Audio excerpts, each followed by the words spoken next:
అంది సత్యం గారు నమస్కారం అండి. మీట్లో ఉన్నారండి అంది సత్యం గారు. లేనండి, మ్యూట్లో లేను. మీ రైట్, దగ్గరే. ఇప్పుడు వినిపిస్తుందండి. అంది సత్యం గారు నమస్కారం అండి. నమస్తే నమస్తే.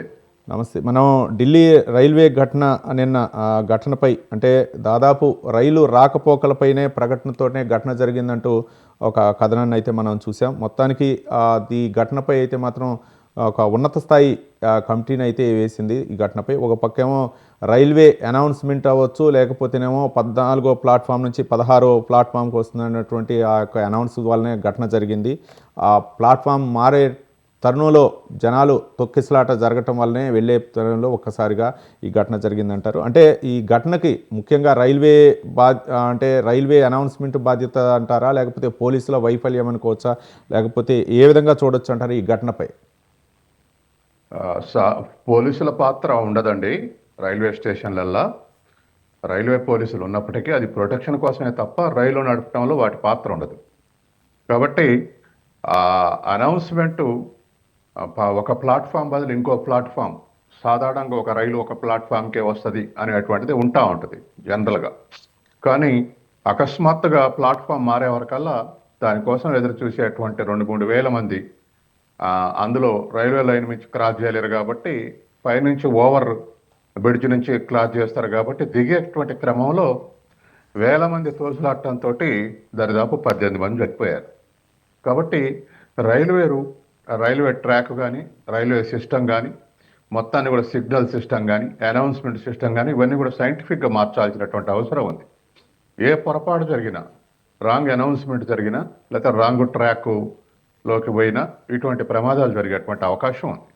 కాబట్టి ఇవాళ మనం తీరా ట్రైన్ వచ్చింది అనుకున్న తర్వాత ట్రాక్ మారింది అనుకుంటే గుంపులుగా పోవటంతో ఇవాళ ఇటువంటి సంఘటన జరిగింది. ఏదేమైనా భవిష్యత్తులో ఇవాళ ఇతర దేశాలతో పోలిస్తే మన దగ్గర మోడర్నైజేషన్ తక్కువ. ఏదో వందే భారత్ రైళ్ళు ప్రవేశపెట్టినా ట్రాక్ను కానీ, సిగ్నల్ సిస్టమ్ కానీ వీటన్నిటి కూడా మరింత మోడర్నైజ్ చేసి తర్వాత ప్రజలకు కూడా ఇండివిజువల్ మెసేజ్ ఇచ్చేందుగా మరి దాన్ని తయారు చేయాల్సినటువంటి అవసరం ఉంది. ఎక్కడైనా ఇవాళ ఎక్కడ ఇటువంటి జరిగిన కుంభమేళాలు జరిగినా, రైల్వే స్టేషన్లో జరిగిన మాస్ అప్సర్జే దీనికి కారణం. కాబట్టి ఇటువంటిది ఒకే దగ్గర కూడి ఉండటం లేదా అకస్మాత్తుగా అనౌన్స్ చేయటం ఇటువంటివి జరిగితే ఈ ప్రమాదాలు జరిగే అవకాశం ఉంది. ముఖ్యంగా రైల్వే ప్రమాదం అంటే మనం కొంతమేరకు కన్సోల్ కావచ్చు, కానీ రాంగ్ అనౌన్స్మెంట్ కావచ్చు లేదా అకస్మాత్ అనౌన్స్ కాబట్టి ప్రజలు తొక్కిసలాట్లో చనిపోవటం అనేది చాలా ఘోరమైనటువంటి విషయం.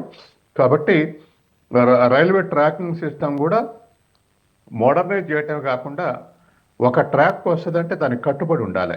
అకస్మాత్తుగా ట్రైన్ తీరా స్టేషన్లకు వచ్చేటప్పుడు ట్రాక్ మారిందని అనౌన్స్ చేస్తే ఇటువంటి ఫలితాలే వస్తాయి. కాబట్టి ఆ ఆస్పెక్ట్లో మరింత ఎడ్యుకేషన్ అవసరం. రైట్, అంతి సత్యం గారు. అంటే ఇంత ఫ్లోటింగ్ ఉంది ఈ ప్రయాగ్రాజ్కి, ఇంతమంది భక్తులు రద్దీ కొనసాగుతుండటంతో అధికారులు అంచనా వేయటం కూడా ఏమన్నా తప్పిదం జరిగిందనుకోవచ్చా? అందుకే అధికారులకు కేవలం టెక్నికల్ అంశాలే కాదండి, సోషల్ అవేర్నెస్ కూడా ఉండాలి. సోషల్ అవేర్నెస్ లేకపోతే వాళ్ళకు ఉత్తగానే ఇంటోటో టెక్నికల్గానే చూస్తారు.